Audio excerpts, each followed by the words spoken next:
सवाल जवाब में खुशामदीद। दिलचस्प मालूमात और नई वीडियोस से बाखबर रहने के लिए चैनल को सब्सक्राइब करें और बेल आइकन जरूर दबाएं ताकि हर नई वीडियो का नोटिफिकेशन आपको सबसे पहले मिले। तवाफ और वुजू के मसाइल। क्या आप जानते हैं कि खाना काबा का तवाफ बगैर वुजू के हो सकता है या नहीं? अक्सर लोग इस अहम मसले में उलझन का शिकार रहते हैं।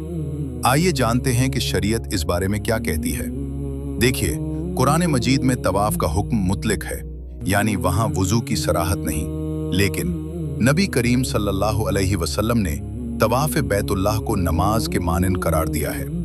इसीलिए फुक़हाए किराम के नज़दीक तवाफ के लिए बावुजू होना वाजिब है। नफली तवाफ और गलती का कफ़ारा।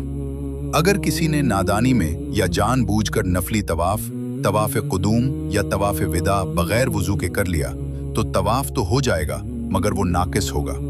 बेहतर ये है कि वुजू करके उसे दोहराया जाए।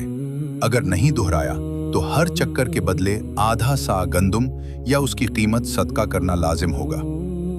लेकिन याद रहे, अगर उम्रा का तवाफ या हज का तवाफ ज़ियारत बगैर वुजू किया तो इसे दोबारा करना वाजिब है।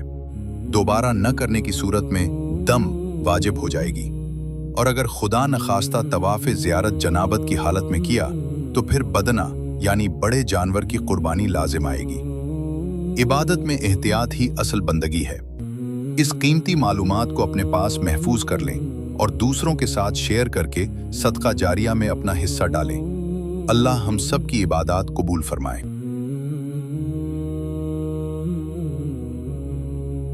हमें उम्मीद है कि आज की ये वीडियो आपके लिए मुफीद साबित हुई होगी। अपनी राय का इजहार कमेंट्स में जरूर करें और अगर वीडियो पसंद आई हो तो उसे लाइक और शेयर करें। किसी भी सवाल की सूरत में कमेंट करें, हम इस पर नई वीडियो बनाने की पूरी कोशिश करेंगे। मजीद ऐसी वीडियोस के लिए चैनल को सब्सक्राइब करना ना भूलें। शुक्रिया।